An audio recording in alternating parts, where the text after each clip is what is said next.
En Etnografía Estudio hacemos la bitácora antropológica. Mi nombre es Aid Vázquez, sociólogo utópico,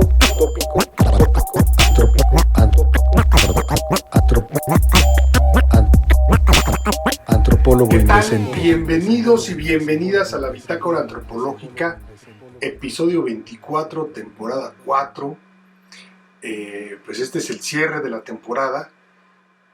Es un episodio, pues todos son especiales, pero digamos este tiene un valor singular porque es con un queridísimo amigo, un queridísimo profe, un cuate entrañable de la FES Acatlán, el buen Alejandro Juárez Esquivel. Y bueno, ustedes van a ver cómo esta charla es singular, digamos, ¿no? Es una, a diferencia de, bueno, todas son diferentes, pues, pero esta charla tiene esta particularidad que tiene el propio Alejandro. Alejandro es un referente de la Academia Sociológica en la FES Acatlán, pero siempre es muy grato platicar con él, es muy, muy sabroso, muy rico conversar con él porque nos lleva como a viajes mágicos, místicos, musicales, y no es exageración esto de musicales. Hay una pregunta que tiene que ver con la sociología en esta charla, y Alejandro va tejiendo, va amarrando su respuesta con una serie de elementos como los Beatles, los Rolling Stones, su infancia, los recuerdos en el taller de su papá, el 68, la política, el PG. Todo esto va como construyéndose en lo que al final va a ser una respuesta.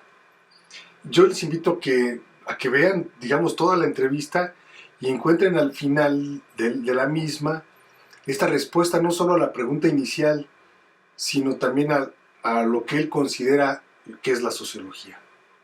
Y creo que este episodio es un ejemplo de lo que hemos venido haciendo en la bitácora, porque pues hemos hablado del aquelarre, de la sensibilidad, de la cultura, de las mujeres, del cuidado, de la violencia sobre las mujeres, de las prisiones, del barrio de Tepito, de la calle, de Atenco, ¿no? Del conflicto en Atenco, de los sindicatos, del CEU, del CGH, de los vendedores de tenis en Tepito, de la cultura y los murales, de los, no sé, qué más ahorita rápidos se me viene a la mente de la cuestión urbana, de la creación de los objetos con artesanos, con artesanas, con las hartas artistas, con el Mastuerzo, con Carlitos Avilés, con Alan Derbez, ¿no? Músicos, con los propios compañeros de Acatlán que también le meten a la música, ¿no? El H. Velasco, no quisiera decir nombres pues, ¿no? Pero más bien como los temas, ¿no? Sobre la música, la batería, el hip hop, andar ahí rapeando, no sé, la poesía. Todo eso, pues es este entramado de lo que somos. Y creo que un poco se asimila o tiene mucha semejanza con la respuesta de Alejandro, que Alejandro nos da, insisto, a una sola pregunta que se le hizo.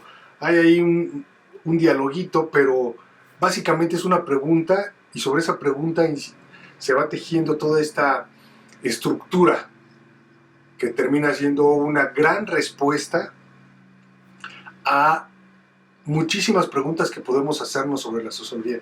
Insisto, es una plática muy sabrosa, muy rica, que no tiene desperdicio de principio a fin.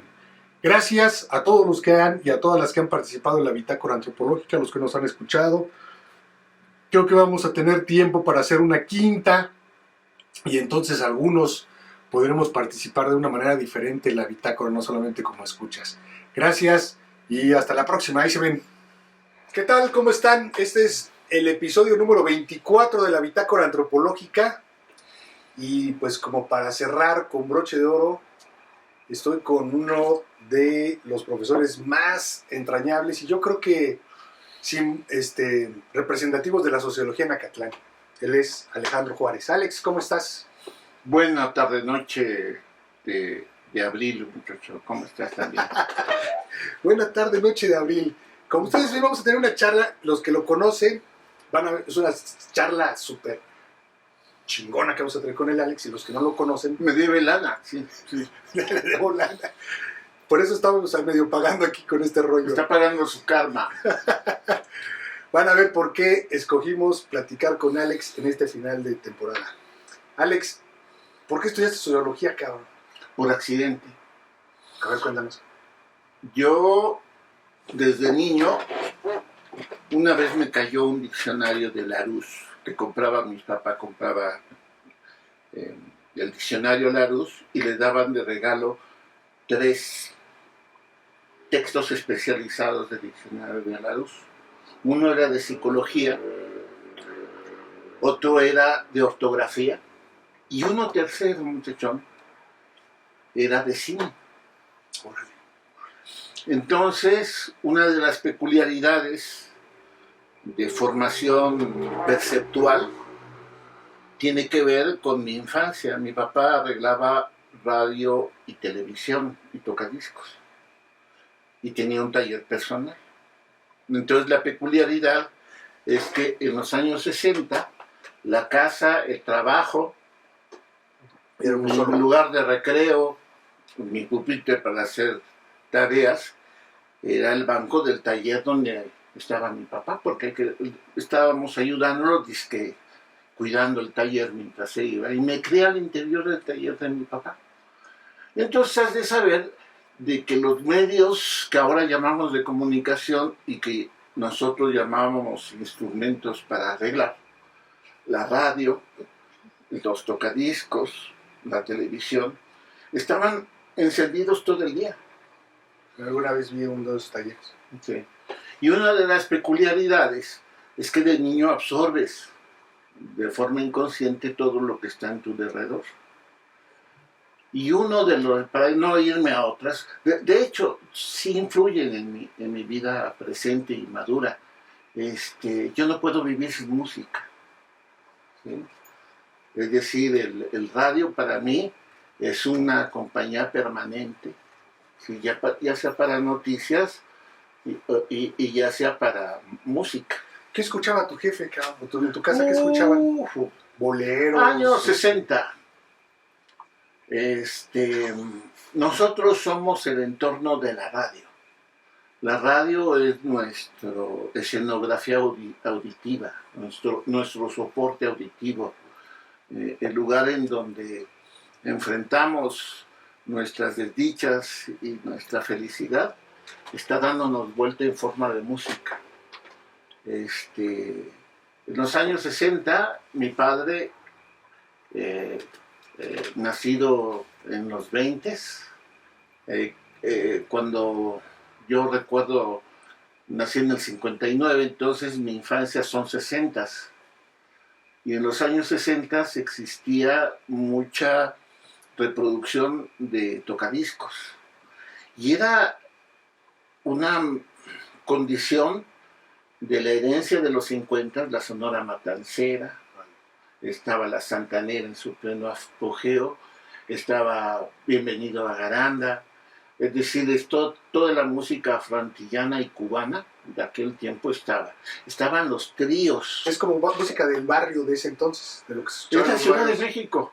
Es la Ciudad de México. Tú escuchas. Ahorita van a ver cómo no nos estamos yendo para el monte, sino es como una vorágine. Todos vamos a regresar a la sociología después de la música. O sea, el Ale nos va a llevar por la música para terminar en el cine y la sociología. Van a ver. Seguimos con el mismo rollo.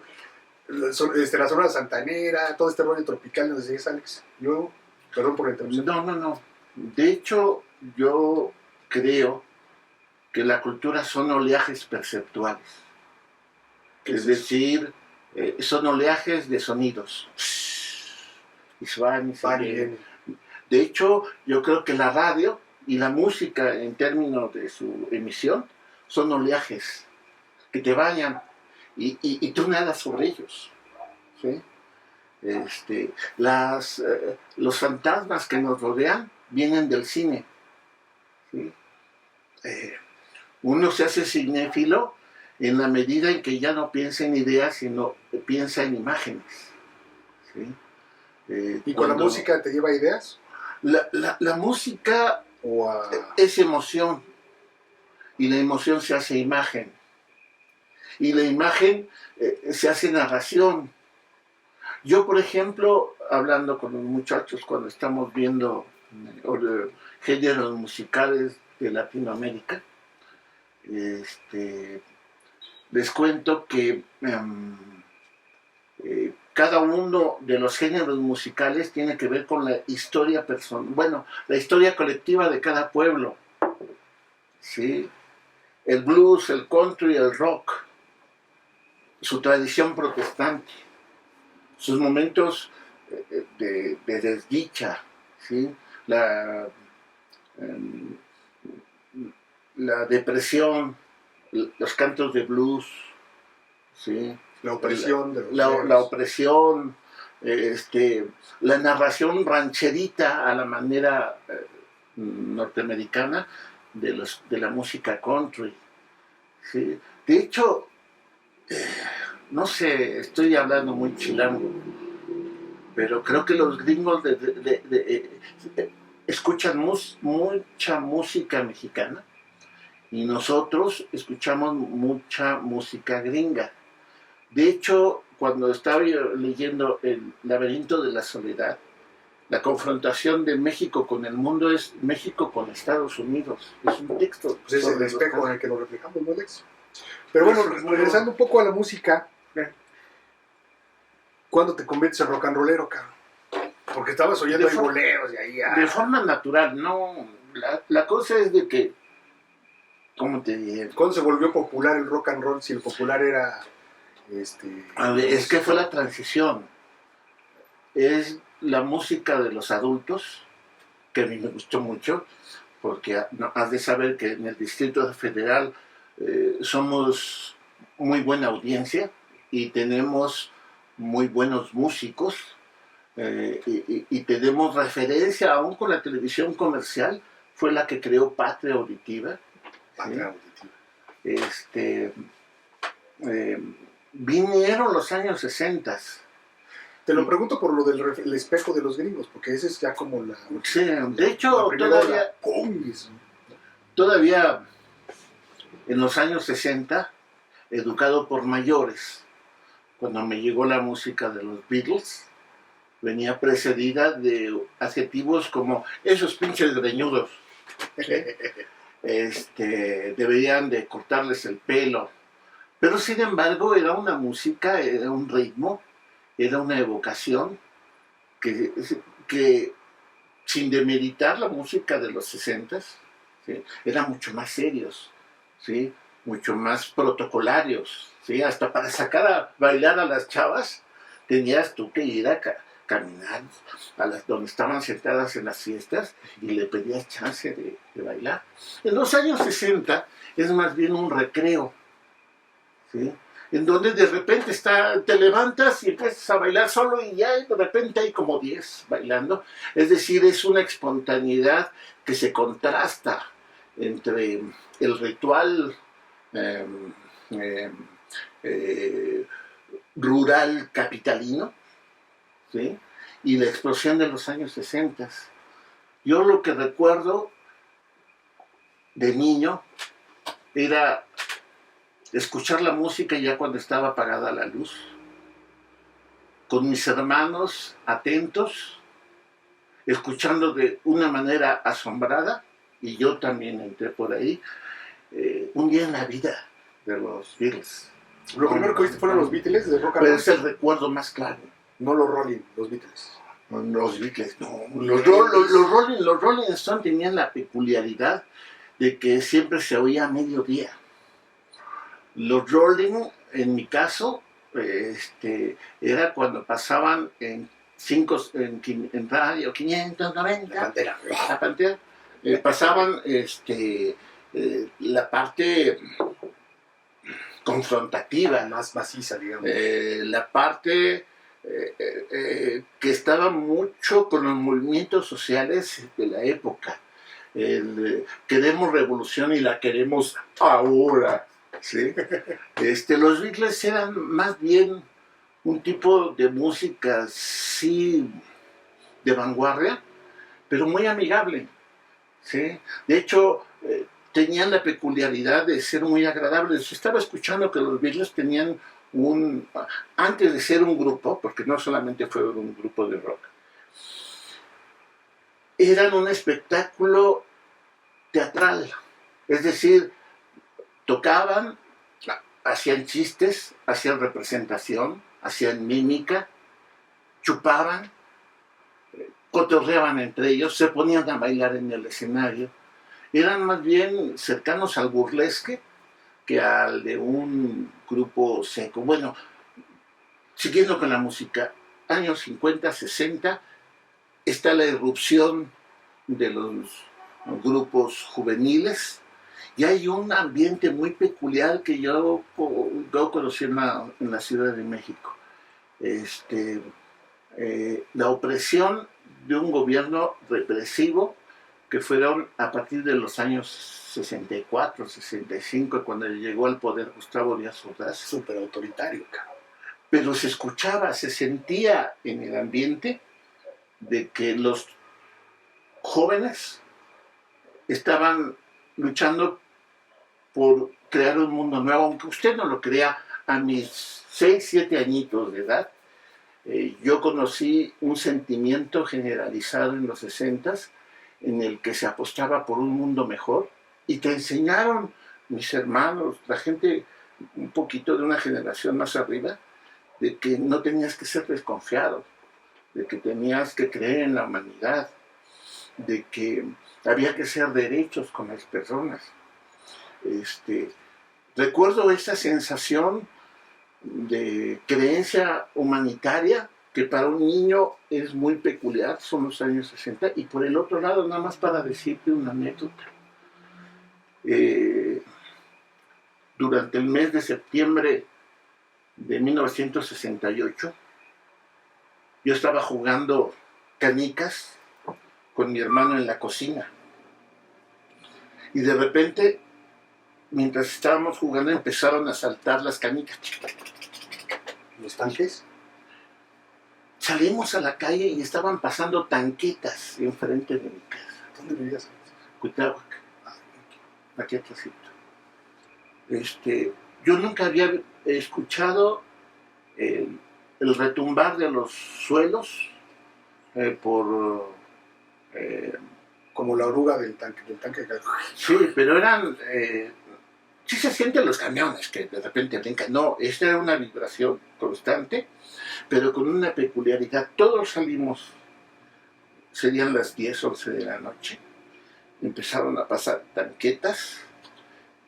Los adultos cuchichearon entre ellos. Y lo que nos llegó a nosotros, algo va a pasar. ¿Sí?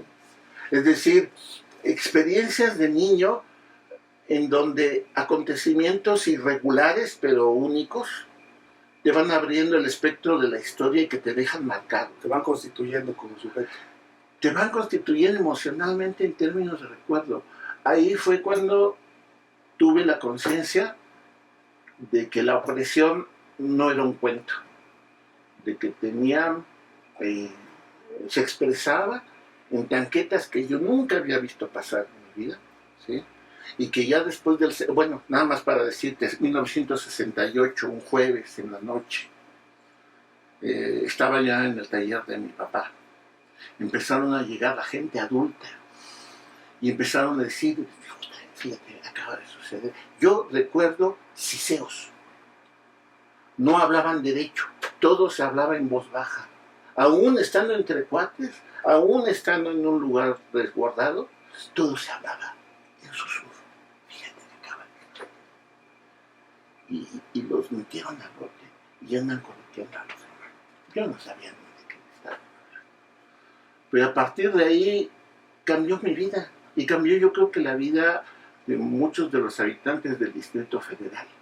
A partir del 2 de octubre del 68, la Ciudad de México se convirtió en un espacio de coraje. Había un coraje interior por parte de los chilangos, hasta me siento así, por la cantidad de muertos que se ofrecieron, y de alguna otra manera yo sentía muy feo. Mis hermanos estudiaban en el poli. El poli los hicieron pedazos, pintaron las tanquetas, se metieron a las escuelas, sonajeaban a los chamacos simplemente por ser jóvenes. Y yo no digamos en la UNAM, años después, viendo las imágenes de cuando metieron los tanques a Ciudad Universitaria, y ya un poco más de grande, fue cuando tuve mi segundo coraje más fuerte, porque yo era de la universidad. Volviendo a este tipo de memoria sociológica, memoria de predisposición, ¿sí? Hay una serie de hechos y efectos que van más allá de tu condición individual y que van marcando emocionalmente, auditiva y visualmente tu entorno. A partir de 1968, la Ciudad de México se convirtió en el espacio de los movimientos sociales. Empezaron a salir a las calles cada 2 de octubre. Las calles se llenaban de tanquetas y de granaderos. Los noticieros, muy peculiarmente los veía, hablaban de cualquier cosa menos de las movilizaciones de lo que pasaba en la calle. No hablaban absolutamente nada, ¿sí? Yo recuerdo 10 años después, 1978, a mí me llamaba mucho la atención. Yo desde secundaria me movilizaba al centro porque me apantallaba mucho la forma en cómo se enfrentaban los movimientos sociales. Había mucho enojo en las calles. Los organizados del 68 tenían muy frescas las heridas. Los granaderos estaban muy plantados en términos de que tipo ya partí la madre, se veía en los ojos, ¿sí? Y un adolescente de 10, 12 años viviendo eso fue muy emocionante. Fue muy emocionante. La politización en México la recuerdo más al estilo de Crónica de Monsiváis. ¿Sí? De hecho, con Pilar me llama mucho la atención. Íbamos a los movimientos, a donde se estaban formando las marchas, y en varias ocasiones llegábamos más o menos en forma al mismo tiempo en que Monsiváis estaba sacando sus cámaras, estaba sacando su libretita, ¿sí? Y los veía, y nosotros lo veíamos a él. La cosa es de que a mí me daba cosa ir a quitarle el tiempo al maestro, ¿no? Porque se veía que estaba con un chingo de cosas así sacándolas. Y en varias ocasiones como que nos reconocía, estos güeyes yo los he visto, pero nunca nos hablamos, pero estoy seguro de que él nos reconocía y nosotros lo reconocíamos, que era el buen Carlitos Monsiváis. Bueno, ese espacio colectivo, la calle es un espacio colectivo que es como un eterno... Es un caminar constante. Si tú hablas de la politización en la Ciudad de México, es encontrarte en las calles. Es decir, en el espacio de las calles, en el espacio de la representación de las banderas, de las demandas, de estar escuchando las consignas, de estar viendo el peligro de la adrenalina, de estar rodeado de granaderos, o en el caso, por ejemplo, de situaciones en donde se balagaba por la represión. Híjole, también era emocionante. Afortunadamente nunca me tocó trancazos, pero sí nos tocó varias ocasiones en que se soltaban, ¿sí? Gente inmiscuida de provocadores, aventando cuetones, ¿sí? Tú corriendo de un lado a otro. Afortunadamente todavía tenía piernas en aquel tiempo. Te das fuerza en las piernas, ¿por qué piernas tienes, cabrón? Sí. Oye, pero es que ahí se construyó la sociedad civil, cabrón, en las calles. Esta del terremoto, esta del CEU, esta del Cuauhtémoc Cárdenas. Por eso es muy orgánica, ¿no? Por eso es muy orgánica. No en los partidos políticos, Alex. Porque los partidos políticos los cooptó el sistema.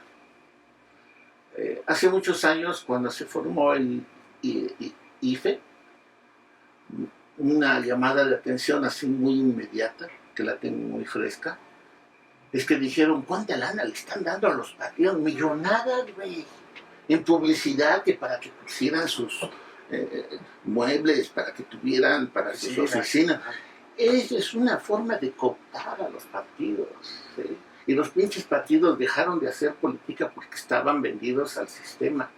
Lo interesante es que lo que estamos viviendo ahorita como cuarta transformación son movimientos sociales.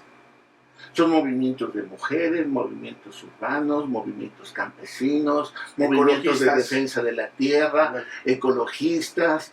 Es decir, yo creo que si algo tiene el PG, es algo interesante, es que siempre estuvo al margen de los partidos, ¿sí? Y tuvo el colmillo suficiente porque qué bueno que la derecha siempre lo ha tratado como un idiota, porque le han dado chance de hacer sus cosas sin darse cuenta que es una persona muy capaz.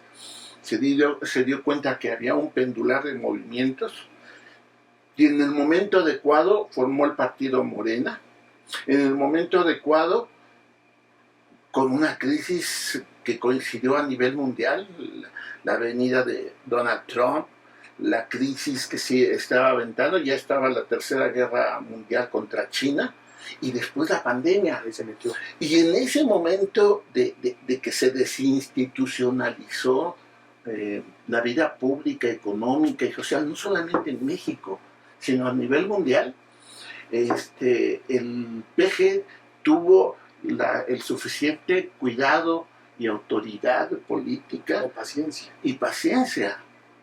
Pero fíjate, contra todo pronóstico, no contra tu deuda, consiguió las vacunas, acondicionó los hospitales, luchó contra la propaganda negra de los medios. Y yo recuerdo perfectamente, compañero, en el momento en que íbamos saliendo por febrero, marzo del año pasado, cuando se abrió de nuevo la ciudad, sacaron inmediatamente las estadísticas y las encuestas. Y lo que les llamó la atención, a los primeros sorprendidos, yo recuerdo, fueron los de Radio Fórmula y los de Televisa. ¡Ah, chinga! Por más que le pegamos, el PG tiene un nivel de aprobación muy grande. A partir de ahí, pues se dieron cuenta que la capacidad de lo que llaman el carisma beberiano, esa autoridad inapelable de un hombre honesto, que no está cumpliendo con proyectos faraónicos, sino que está en el momento indicado, en la hora indicada del peor momento que está viviendo la humanidad.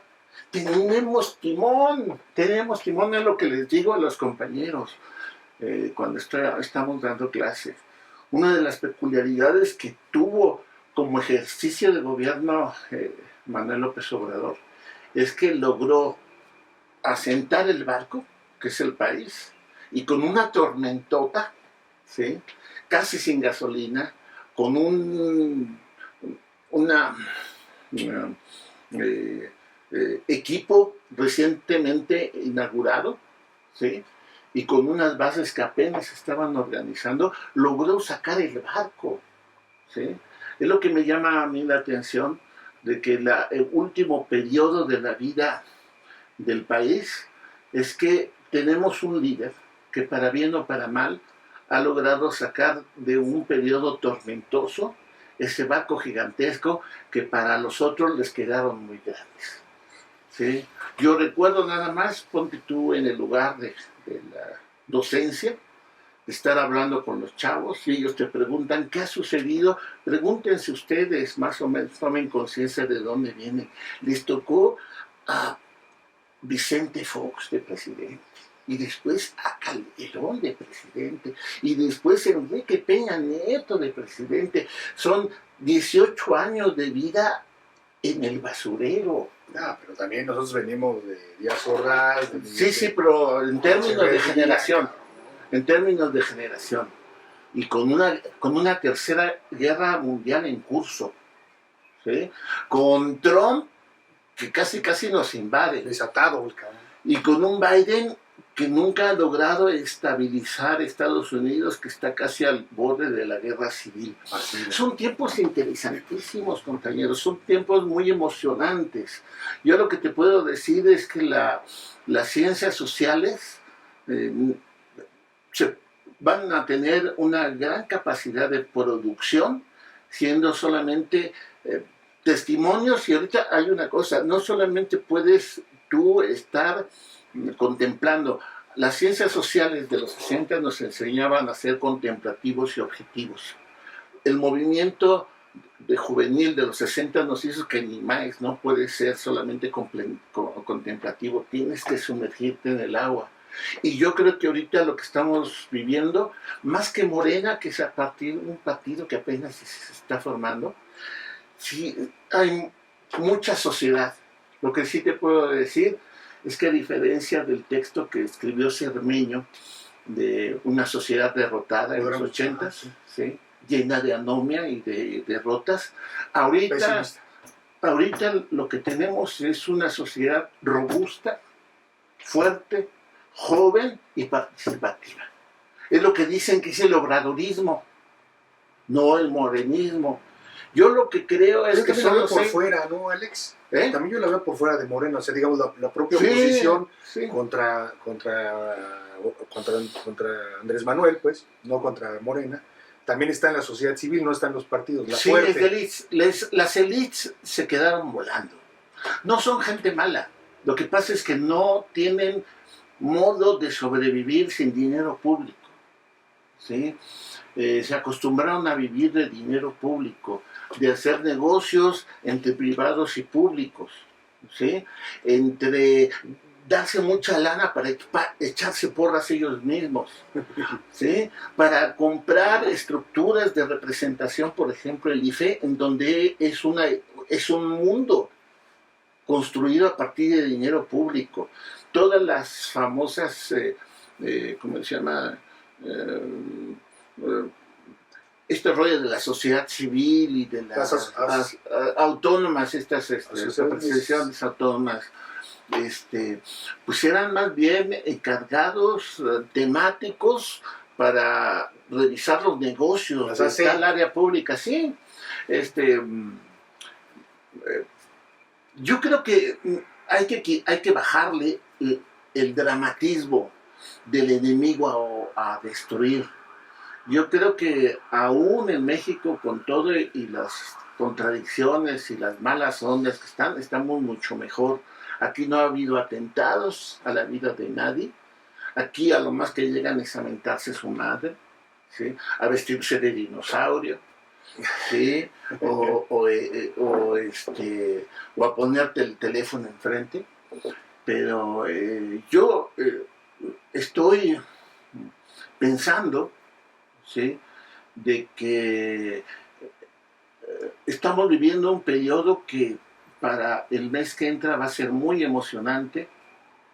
Los que vivimos en el distrito, bueno, en la Ciudad de México, y hemos vivido buena parte de nuestra historia personal en el Estado de México, porque somos de Acatlán. ¿Cómo vivir sin un dinosaurio, compañero?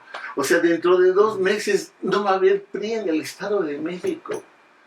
Y yo creo que eso es algo muy relevante, más allá de las victorias y las derrotas. El cuerpo organizativo, la sangre, los vehículos donde se abreva todo la estructura política y de representación. En ese espacio de taller, que fue mi infancia. Que te preguntaba por qué sociología y me decías que el cine, que te llegaban ahí. Yo soy mucho de medios.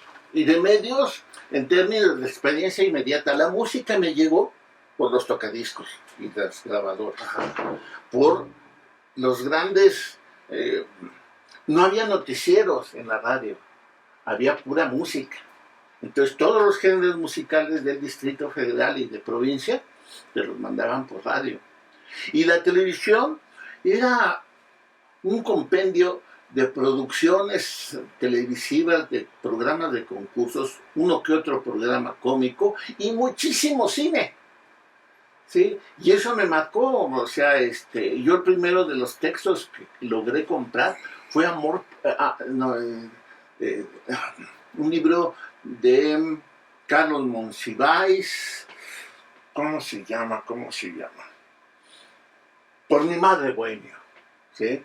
Por mi madre Bohemio es un compendio de participaciones que tuvo Carlos Monsiváis escribiendo en Siempre. Y te hablaba acerca del eclipse lunar, de la encuerada de Avándaro, ¿sí? De José Alfredo Jiménez, de la tipología de un priista en una participación parlamentaria que era puro rollo de barbero De Lambiscón hacia el de presidente. Lambiscón hacia el presidente, de Janis Joplin y sus traducciones del rock, ¿sí? Entonces Monsiváis, yo tuve 3 maestros literarios, porque de chavito me llegó. Has de saber que en CCH, más que enseñarte marxismo, yo tuve la oportunidad de tener buenos maestros de literatura. Entonces, imagínate, a los 15 años me llegan con el Pedro Páramo de Juan Rulfo, ¿sí? Me llegan con 100 años de soledad a los 17 años, ¿sí? La región más transparente. ¿Pero cuáles son tus 3 maestros? Carlos Fuentes, Octavio Paz, Carlos Monsiváis. ¿Sí?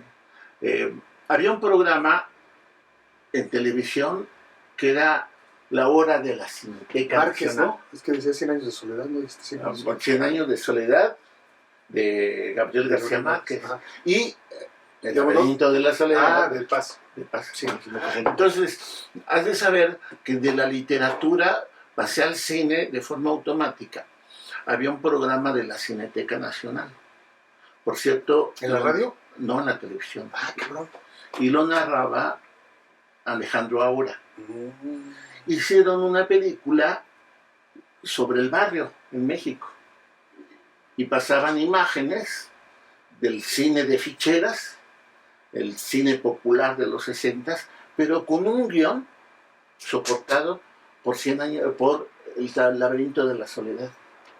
Entonces, el Pachuco y otros extremos, la soledad del mexicano, la fiesta del mexicano, ¿sí? Y entonces yo imaginaba esos hermosos pasajes poéticos con las imágenes del cine y dije, de ahí soy, ¿sí? Entonces, a partir del 12, 13 años, y también por la experiencia, yo empecé a ver películas, yo creo que antes de nacer, yo ya estaba viendo películas en televisión, ¿sí? Y eso yo creo que ha sido una continuidad de mi infancia. En mis cursos doy literatura junto con ciencia social, historia política, ¿sí? Por ejemplo, Pero llegaste a la sociología por este interés. Por eso, sí, pero por fue incierto, porque has de saber que en 1974 hubo una huelga que duró 8 meses, para variar, en la UNAM. Yo iba a salir de CCH y me iba a inscribir al CUEC, Centro de Estudios Cinematográficos. Ya tiene otro nombre, pero era la Escuela de Cine de CUEC. De hecho, compañero, si yo me hubiera inscrito en esos cursos, sería de la generación de Cuarón,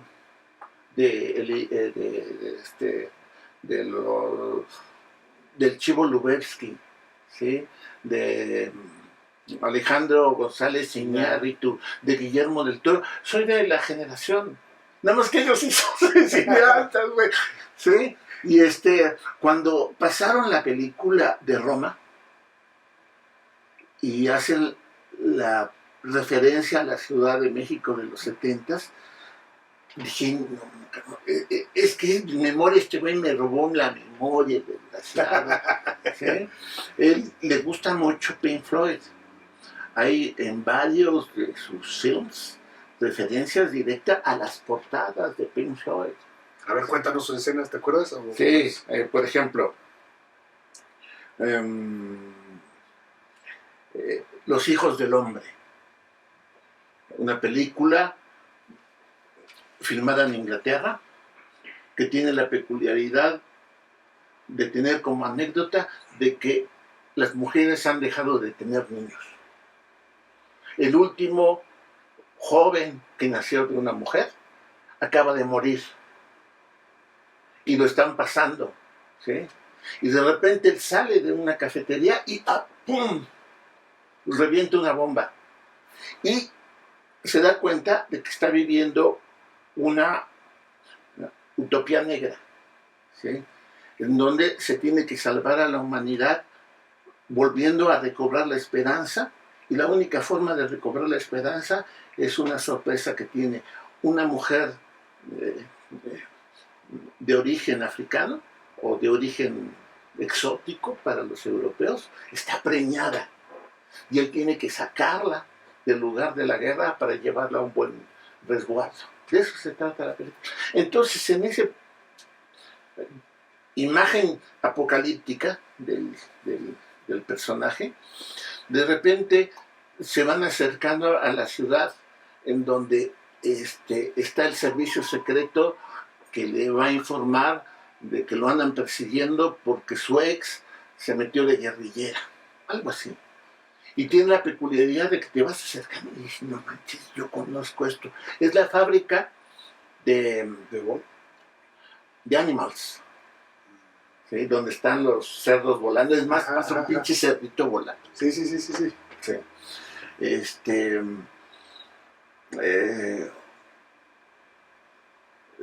Sus personajes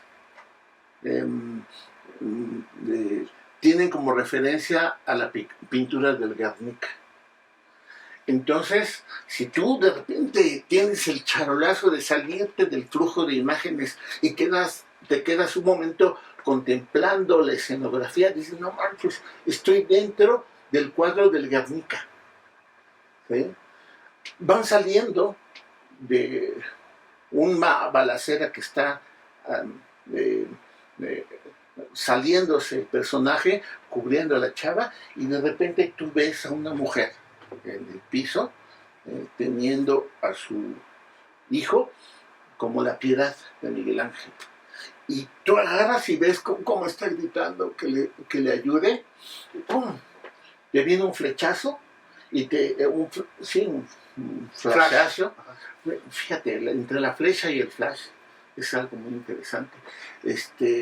Te das cuenta que es el Guernica, es la imagen de la Piedad que está pintada en el Guernica. Bueno, ahí te das cuenta de que estás metiéndote en una portada de Pink Floyd. Y hay dos personajes, uno con Michael Caine, que es un hippie culto, que le da a probar una mota muy sabrosa que tenía, y tiene una mujer que se ha quedado en éxtasis, y tú la ves, y es Yoko Ono, y el otro es John Lennon, ¿sí? Y entonces, a partir de las referencias de pintura, de música, bueno, en Roma, cuando están caminando en el campo, que se fueron un fin de semana y está la Yalitza, Aparicio, ¿sí? Están con la familia caminando sobre unos campos, comienza a tocar Pink Floyd, ¿sí? Entonces, imágenes de las calles de mi niñez cuando iba al centro de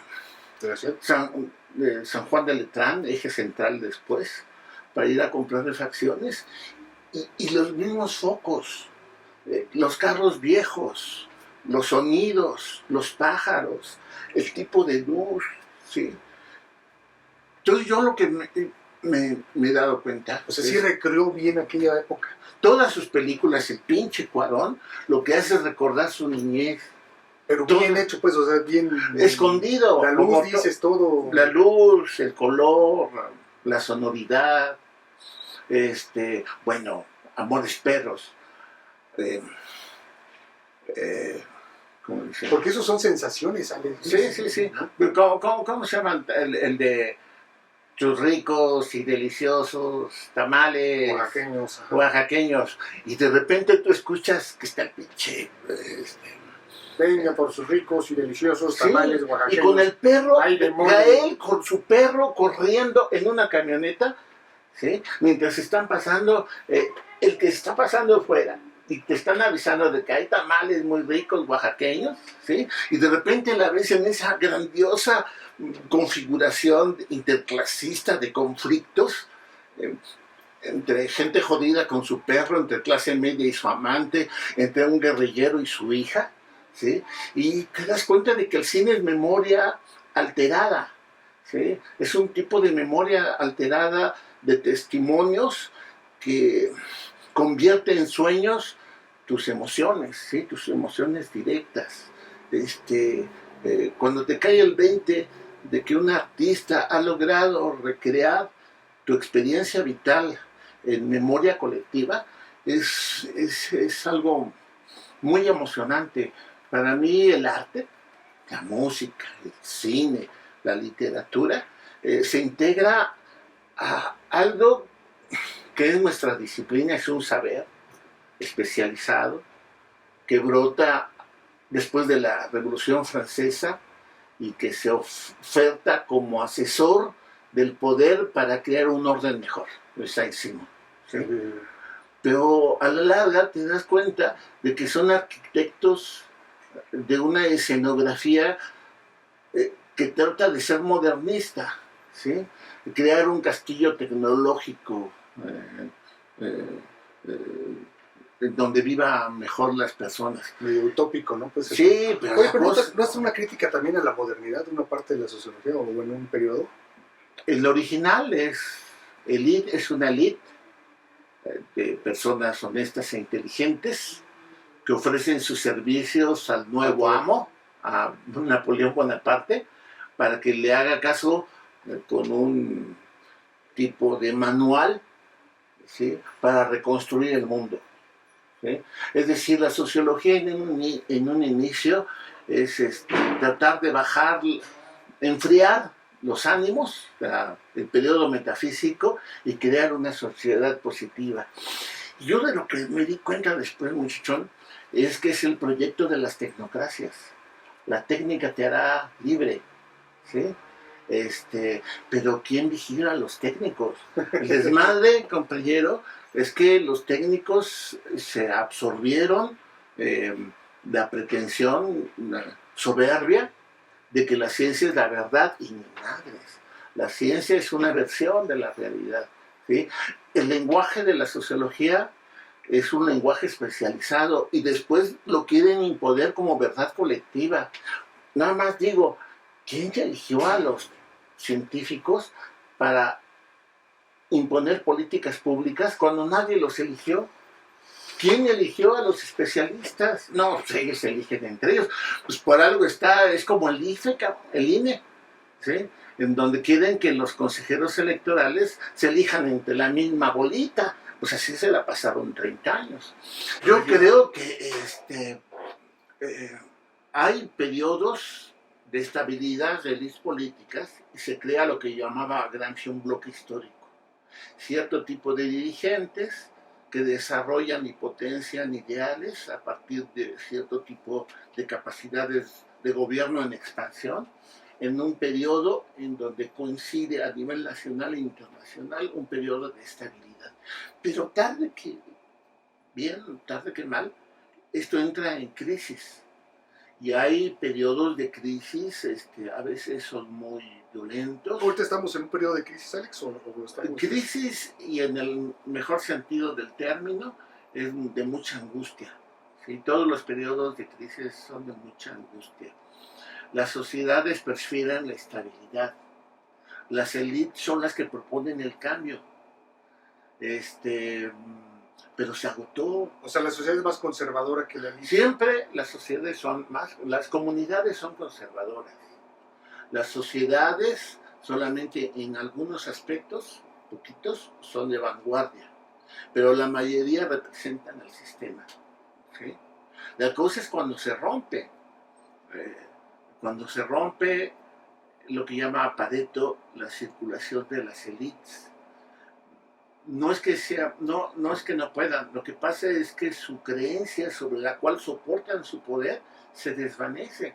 El neoliberalismo, el mercado nos va a hacer felices, si tú le echas ganas, pues vas a salir adelante, ya no hay historia, ¿sí? Es inapelable la democracia en Occidente. Bueno, pues ese gustito nos duró de finales del siglo pasado, de los 90, del milenio, y nos duró, yo creo que hasta las Torres Gemelas. Ya no hay ideologías, ¿no? Sí, pero a partir de la caída de las Torres Gemelas, pues todo ha sido un viaje terrible, ¿sí? Aquí en México vivimos a García Luna, tú te has de acordar, ¿sí? Muchos no se acuerdan, pero era la delincuencia organizada vestida de policía, ¿sí? Y el jiji y jajaja de los noticieros y de la más media. ¿Sí? Oye, Alex, pero también, por ejemplo, Durazo, que también nos tocó, pues, ¿no? Pero no era ¿cómo te diré? ¿Qué te diré? Pero no se disfrazaban. Cuando llegó Jolopó a la presidencia, llegó una versión del PRI muy vinculada a un amigo del presidente. Jolopó es López Portillo, para los que no saben. Sí, José López Portillo. Y cuando llega, es parte de la elite, llega de manera sorpresiva, ¿sí? Se vincula a una vieja guardia, ¿sí? En aquel tiempo de cachorros, ¿sí? y llega muchísima lana. Aquí en México hay que por el petróleo aprender en que en periodos de auge llega muchísima lana y nuestras élites políticas han sido incapaces de surtir, utilizar esos recursos para crear más riqueza colectiva. Se lo roban.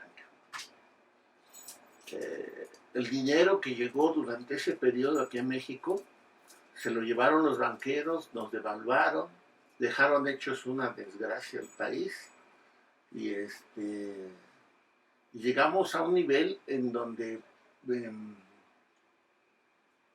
se empobreció mucho el país, ¿sí?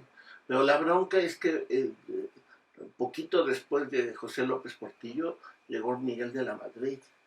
Y con Miguel de la Madrid hubo un ejercicio de represión con la llamada...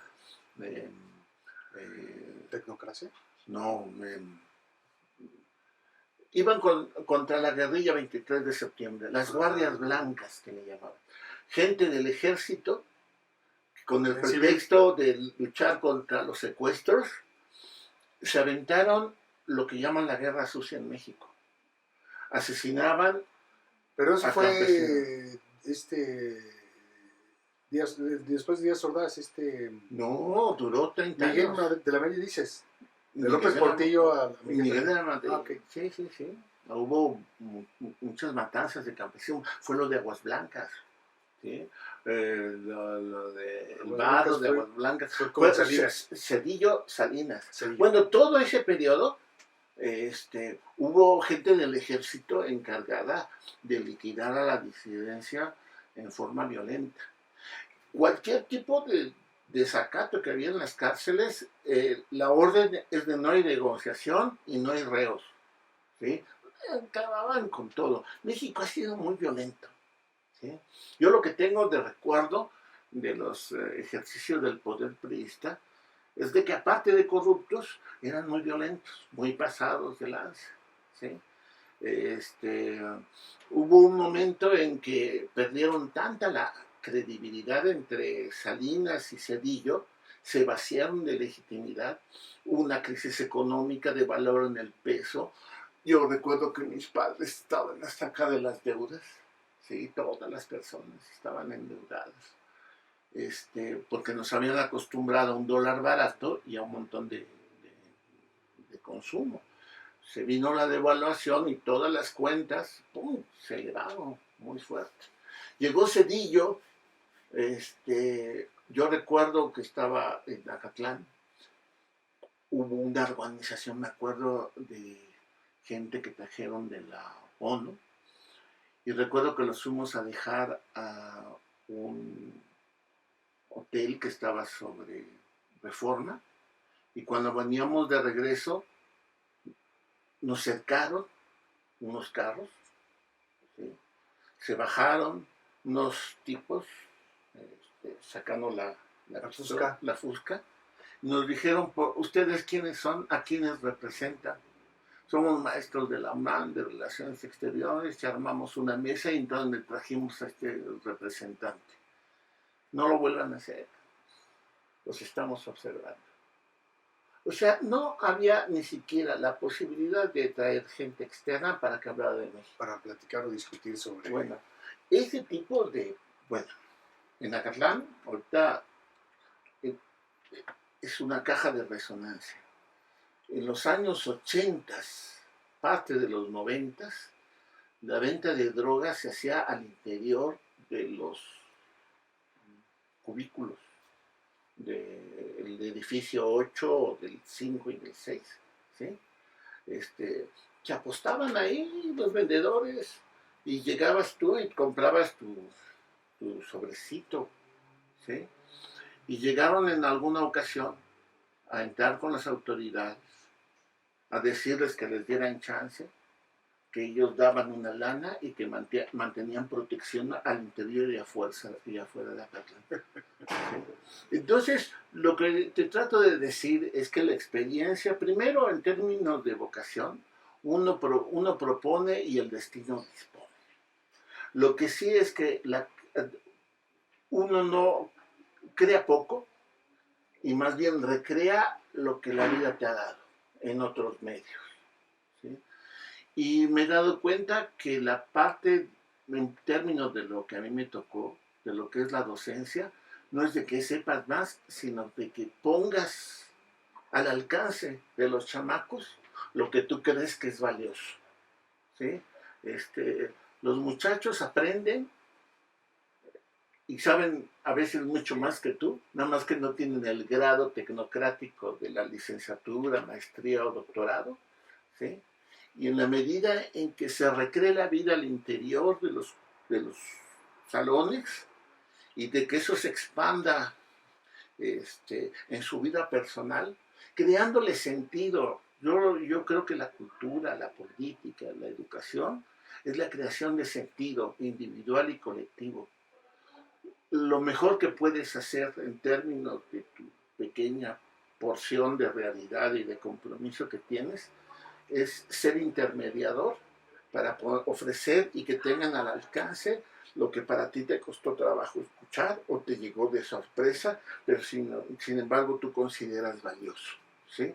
El tesoro del saber es accesible a todos, pero en términos de responsabilidad, a nosotros los profes nos tocó ser el canal, el vehículo, ¿sí? El espacio. Y después de la pandemia, muchachos, compañeros que me están escuchando, me di cuenta lo valioso, lo cuerdo y lo luminoso que es la vida colectiva. Cuando tú sales del encierro es como salir de la cárcel o del manicomio. Lo peor de estar encerrado es que estás con tus propios demonios matándote y flagelándote tú mismo, ¿sí? Enfrentar tus demonios solamente lo puedes hacer en diálogo con los demás, ¿sí? Y en ese sentido yo lo que les puedo decir, disfruten la vida colectiva, disfruten la amistad, disfruten los amores y los desamores, porque no sabemos en qué momento. También es un elemento que aprendí con la pandemia, que la muerte está de nuestro lado, está a un ladito de nosotros, ¿sí? Es nuestra acompañante, y qué bueno que la vemos, porque así valoramos más la experiencia del vivir. Yo te iba a decir que cómo cerramos, pero creo que ya no hay nada que decir, Alex. Muchas gracias, cabrón. Carnal, después de muchos años de verte, cabrón, que chingón verte, mi Alex, ¿eh? Te quiero mucho, cabrón. Gracias. ¿Para qué es que me conmueva? En Etnografía Estudio hacemos la bitácora antropológica. Mi nombre es Aid Vázquez, sociólogo utópico,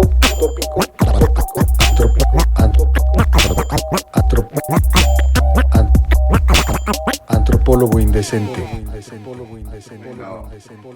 Muchas gracias por haberme escuchado.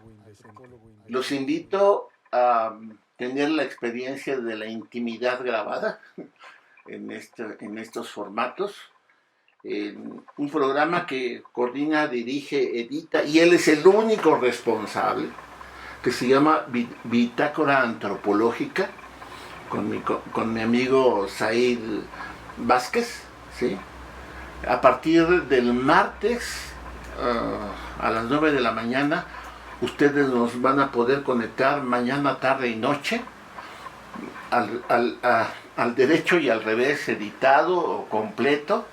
Esto ya quedó a la posteridad y pues ya hagan de esta escucha, de este diálogo, lo que ustedes quieran. Y si alguna vez aparecemos en sueños, les estaremos muy agradecidos.